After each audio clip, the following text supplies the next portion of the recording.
There's pride in tradition in Scotland's largest city. This community ceilidh or Highland Fling is a chance for young and old to come together, as Glaswegians have done for hundreds of years. I think Glasgow has a bit of a rough reputation, but time and again, especially with our children, we just see the friendliness of local Glaswegians and everyone here. It's a really fun city, there's lots of things to do and everyone's really friendly here. But for many, life is being cut short. On average, people in the city die younger than in any other part of Western Europe.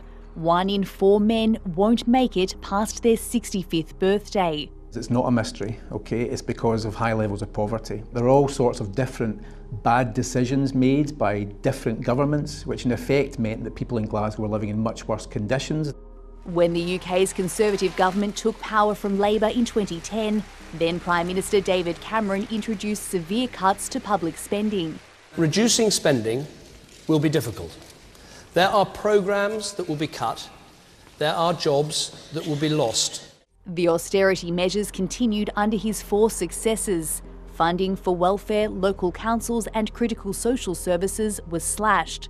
And in Glasgow, which was already vulnerable, life expectancy declined further. I think it's really hard to overstate what the impact of those austerity policies have been over the last 14 years. We've seen increased poverty, we've seen increased food banks, we've seen increasing death rates among the poorest, we've seen increases in adverse birth outcomes because things like premature births and low birth weight births are associated with poverty.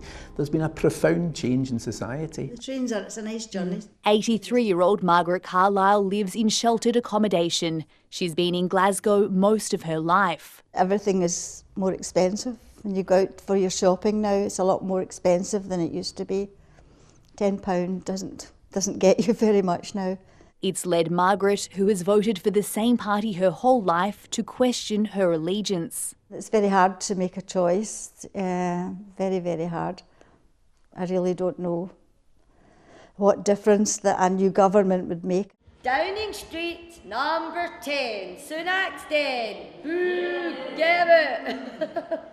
Throughout the winter, a lot of our service users were telling us that they were choosing between heating their house or eating, to be honest. What about the bit in the sky there? That's probably up the top. Oops. Oh. Sean Leinster works at an aged care charity in the city. He's noticed more people are struggling to afford the daily essentials. There's less out there for older people to go to, less services for them to be able to access, and it kind of feels like charities are playing a big part in stepping up. It's not just people in Glasgow feeling the crunch. After 14 years of austerity measures under Conservative Party rule, public services right across the UK are struggling to meet demand.